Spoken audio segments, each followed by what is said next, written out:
जिनका अंतःकरण निष्पाप निर्मल हो चुका है, जिनके हृदय में केवल भगवत प्राप्ति की उत्कट लालसा जागृत हो गई है,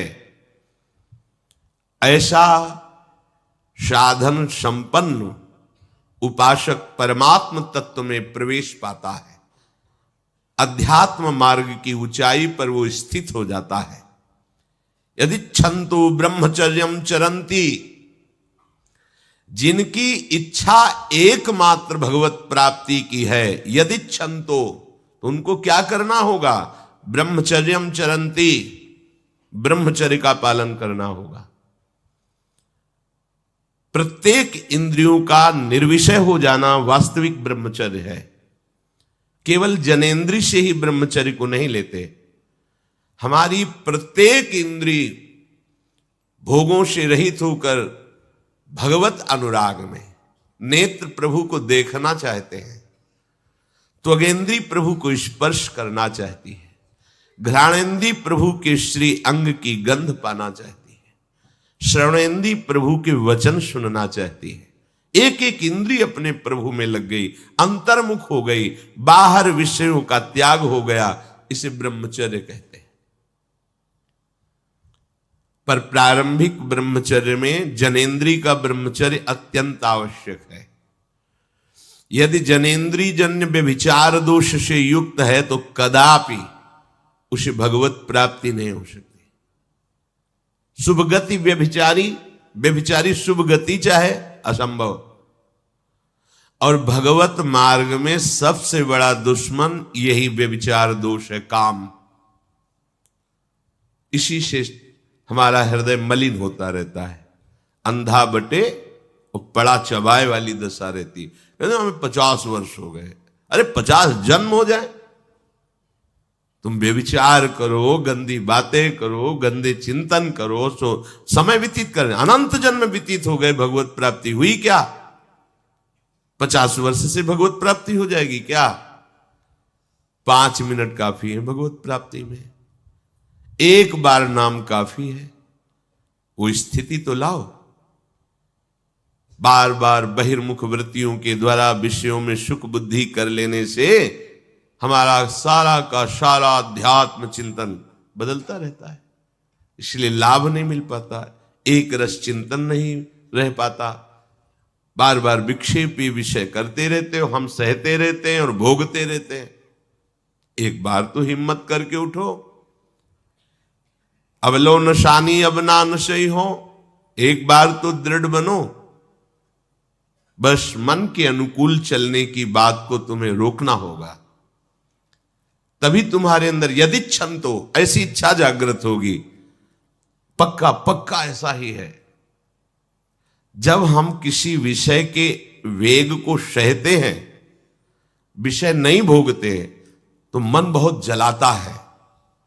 उस जलन में फिर एक ही बात होती है, बस भगवत प्राप्ति हो जाए, झंझट खत्म हो जाए। कब तक हम इसमें चलेंगे? एक बार भगवत, वो जलन हमको भगवत प्राप्ति की इच्छा प्रकट करती है। अपने लोग क्या करते हैं? जलन को मिटाने की कोशिश करने लगते हैं। तो भगवत प्राप्ति की इच्छा क्या, भोग प्राप्ति की तृष्णा जागृत हो जाती है। भोगे हुए भोगों को बार बार भोगने की इच्छा का नाम तृष्णा है।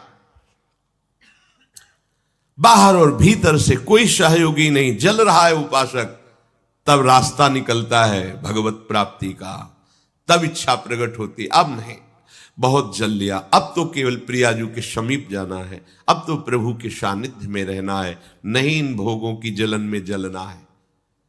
पर यहां तक पहुंचने के लिए जलना होगा। तभी लिखा सहित सहित बाढ़ भगति तास्तितिक्षस्व भारत, क्योंकि आगमा पाइनो अनित्यास, ये नाशवान काम क्रोधादि तुम्हें प्रेरित करेंगे। तुम इनके वेगों को सह जाओ, ये स्थायी नहीं है। आगमा पाइनो है, आने जाने वाले हैं, और ये सहन करने से नष्ट होते हैं, भोगने से बढ़ते हैं। यदि क्षंतो, अगर भगवत प्राप्ति की इच्छा है तो ब्रह्मचर्यम चरंती, ब्रह्मचर्य का पालन करना ही होगा। इसमें कोई गुंजाइश नहीं, क्योंकि आप चल ही नहीं सकते। ध्यान से सुन लो। ये मनोरंजन का मार्ग नहीं है। इसमें मन ही मार तन हारिक वृंदावन में गाज, इसमें मन मारना होगा। प्रायः ये मन को दुलार करने वाले लोग कभी भाग्य से सत्संग में भी आ जाते हैं, कभी श्री विग्रह के दर्शन करने भी मंदिर पहुंच जाते हैं, कभी तीर्थ याटन भी करते हैं, पर इनका कोई लक्ष्य नहीं होता। आज सुन लिया सत्संग, बढ़िया है, लक्ष्य नहीं होता। यहां लक्ष्य वालों की बात हो रही। यदि क्षमतो, यदि तुम्हारी ऐसी इच्छा जागृत हो रही किसी जन्म में भगवत प्राप्ति करनी, तो ब्रह्मचर्यम चरंती। आप सच्ची मानिए, जिसके निकालने में तुमको सुख की अनुभूति हो रही, उसको रोकने में कितनी सुख की अनुभूति होगी। उन्मत्त हो जाओगे, बहुत जल्दी आपके सारे के सारे करण भगवदाकार होने लगेंगे यदि आप ब्रह्मचर्य का पालन करेंगे। शरीर स्वस्थ, हल्का, मन प्रसन्न, नींद आदि पर विजय, कितने गुण ही गुण। और ब्रह्मचर्यहीन आलस्य, प्रमाद, भोगों का चिंतन, मन का डिप्रेशन में पहुंचना, कमर में दर्द, टांगों में दर्द, सर में दर्द, घबराहट होना, बिना किसी कारण के मन भयभीत हो रहा है, भोजन अपच हो रहा है, बिना किसी प्रक्रिया के वीर नाश हो रहा है, बिना किसी प्रक्रिया के। काहे को मृत्यु स्वयं स्वीकार कर रहे हो, ये मृत्यु है। चाहे भगवान दत्तात्रेय जी बोल रहे हैं या भगवान कपिल देव जी बोल रहे हो, जब उपासक को संबोधन करते हैं भगवत प्राप्ति के लिए, तो कहते हैं कि इस भोग वृत्ति को साक्षात मृत्यु रूप देखो, ये मृत्यु है तुम्हारी। जब शरीर राग त्यागना है तो तुम शरीर से भोग भोगोगे, तो आसक्ति शरीर की पुष्ट होगी, आसक्ति भोग सुख की पुष्ट होगी, है नहीं। कितने दिन शरीर रहेगा, कितने दिन भोग रहेंगे। विचारवान बनो, ब्रह्मचर्यम चरंती, ब्रह्मचर्य का पालन करो। उपासक जो ब्रह्मचारी होता है उसका खिला हुआ चेहरा रहता है, जैसे कमल खिला हुआ, बिना किसी कारण के उसकी मुख मुद्रा में प्रसन्नता होती है। जो ब्रह्मचर्यहीन होता है बुझा हुआ चेहरा होता है, तेजहीन, बिना किसी कारण के वो शोकग्रस्त लगता है। बैठा है, आपको लग रहा है शांत है, लेकिन आप चेहरे को देखो, वो एक शोकग्रस्त है, कुम्हलाया हुआ चेहरा, अशांत चेहरा।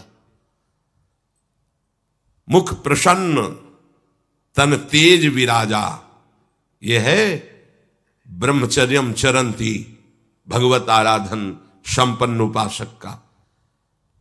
जैसे आग में पैर रखते हुए कोई चले तो कैसे चलेगा, ऐसे ही ब्रह्मचारी की पहचान है।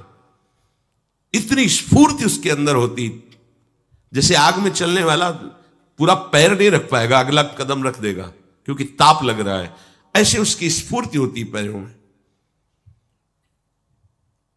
उसकी आंखें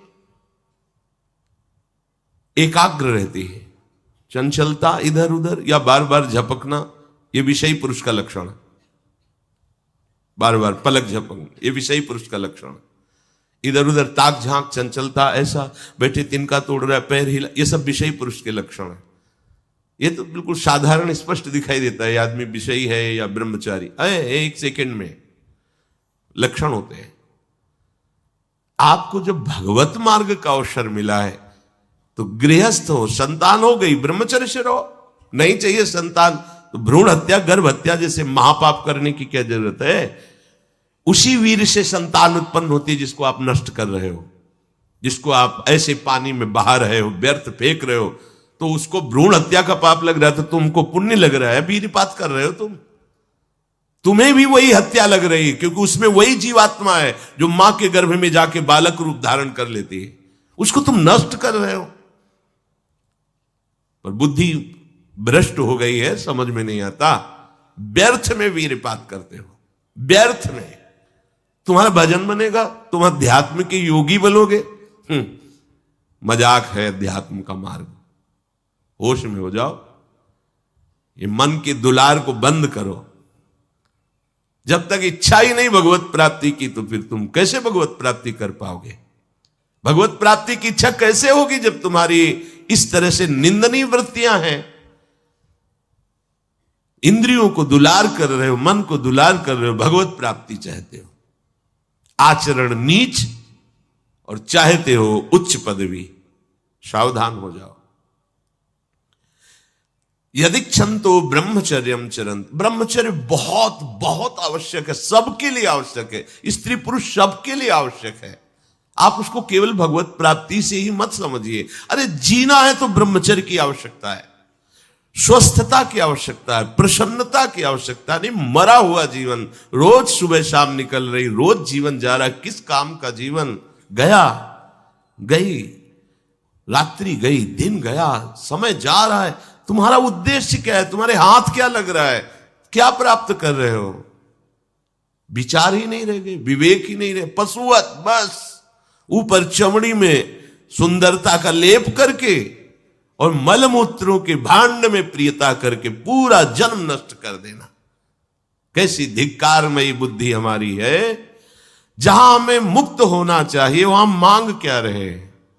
कोई बिरला ही मुक्त होना चाहता है, वो बिरला वही होता है वीतरागाहा, जिसका राग नष्ट हो गया है, वो वैराग्यवान चाह करता है भगवत प्राप्ति की। जो भगवत प्राप्ति की इच्छा रखता है और ब्रह्मचर्य का पालन करता है, उसकी इंद्रियां शांत हो जाती है। सिद्धांत समझो। खूब भगवत भजन करो, चाहे गृहस्थ हो चाहे विरक्त।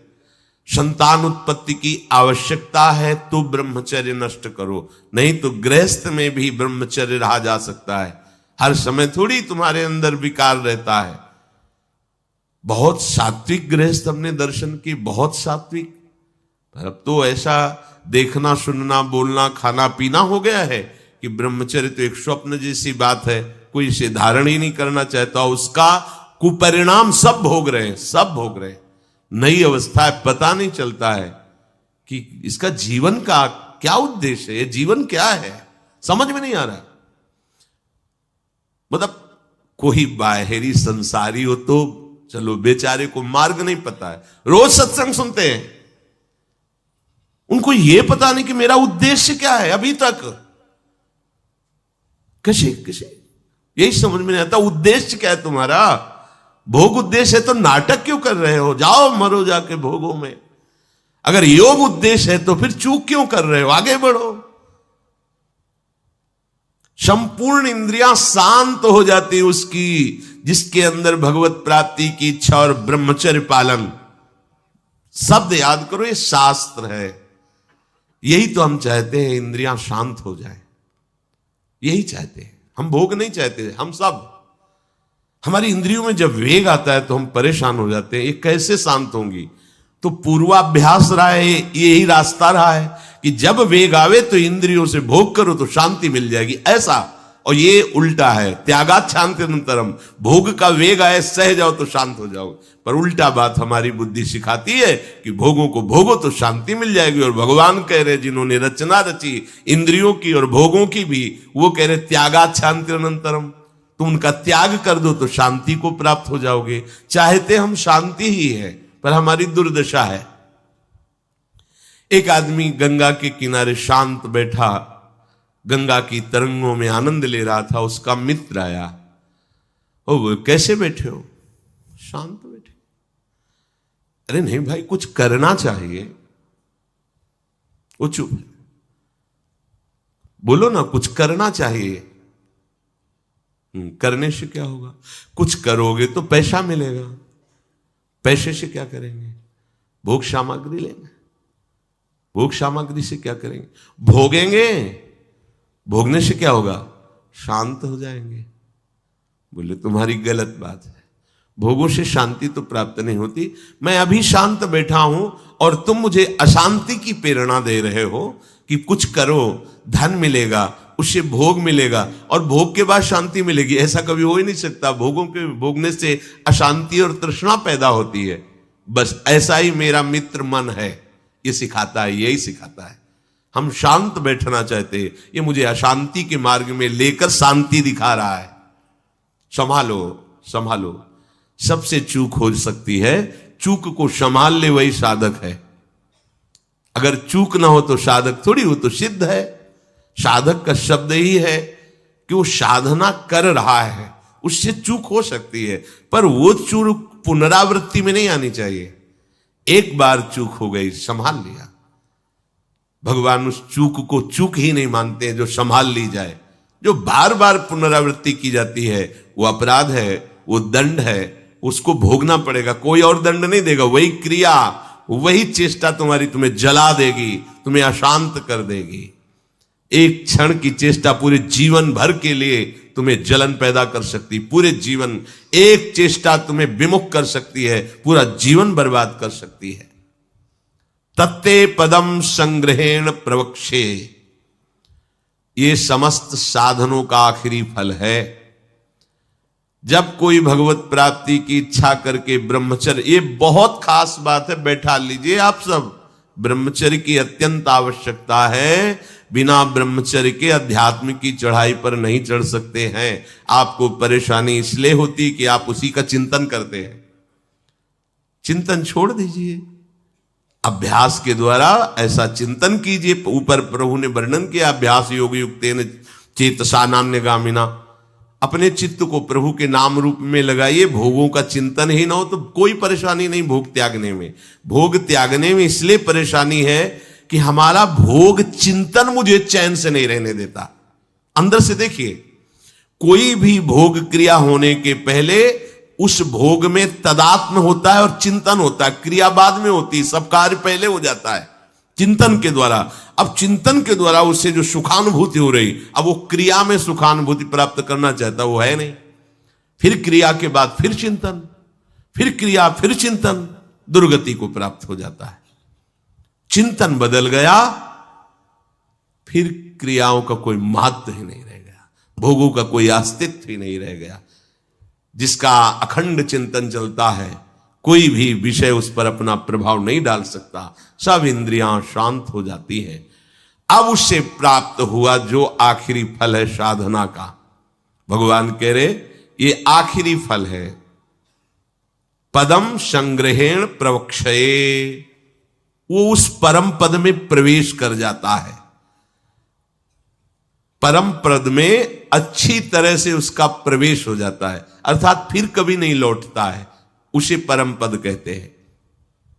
सर्वद्वाराणि संयम्य मनोहृदि निरुध्य च मूर्धन्याधायात्मनः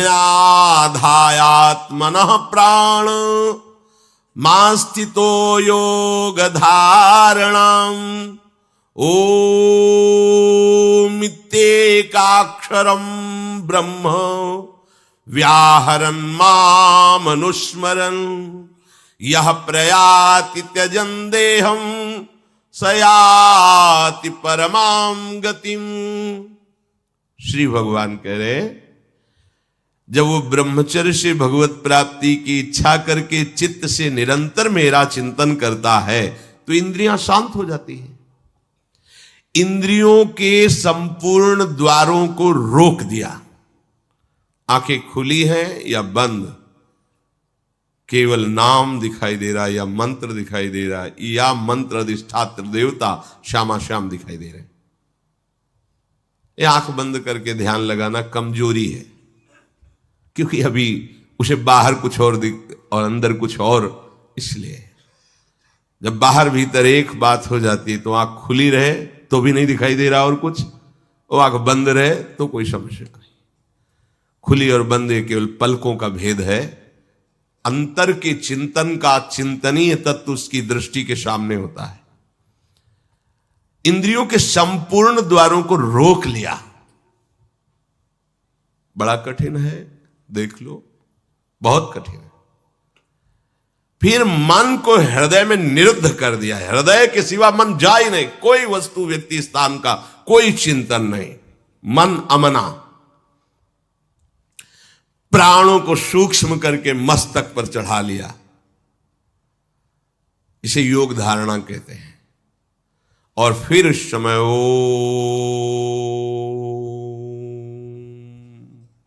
ये भगवान का नाम है ओम। ये ब्रह्म स्वरूप है। इसी से वेदों का प्रादुर्भाव हुआ है। वेदों का जनक है प्रणव ओम आ उमा। इन्हीं से वेदों का प्रादुर्भाव हुआ है। बड़ी महिमा है ओम की। उद्गीत